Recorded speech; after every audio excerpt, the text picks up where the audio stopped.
வணக்கம். ஆகாஷ்வாணி புதுச்சேரி செய்திச் சுருக்கம் வாசிப்பவர் கோதை நாயகி.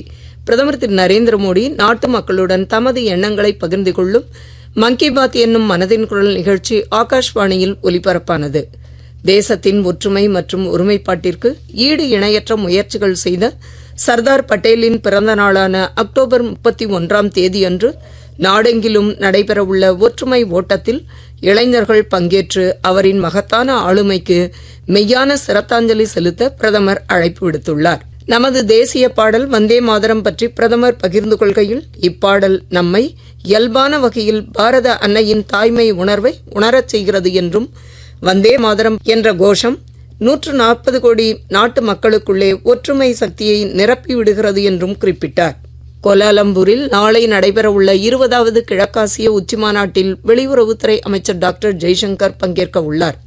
இந்தோ பசிபிக் பிராந்தியத்தில் அமைதி, ஸ்திரத்தன்மை மற்றும் வளர்ச்சிக்கான சவால்கள் குறித்து இம்மாநாட்டில் விவாதிக்கப்பட உள்ளது.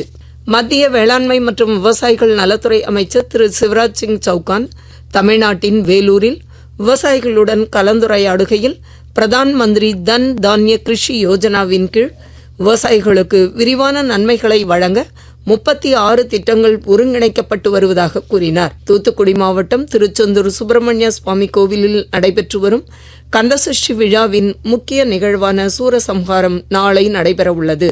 தென்கிழக்கு வங்கக்கடலில் உருவாகியுள்ள காற்றழுத்த தாழ்வு நிலை இன்று ஆழ்ந்த காற்றழுத்த தாழ்வு மண்டலமாகவும் நாளை புயலாகவும் வலுப்பெற வாய்ப்புள்ளது என்றும், வரும் செவ்வாய்க்கிழமை மாலை அல்லது இரவில் காக்கிநாடா அருகே மோந்தா புயல் கரையை கடக்கக்கூடும் என்றும் இந்திய வானிலை ஆய்வு மையம் தெரிவித்துள்ளது. இத்துடன் இந்த செய்திச் சுருக்கம் நிறைவு பெறுகிறது.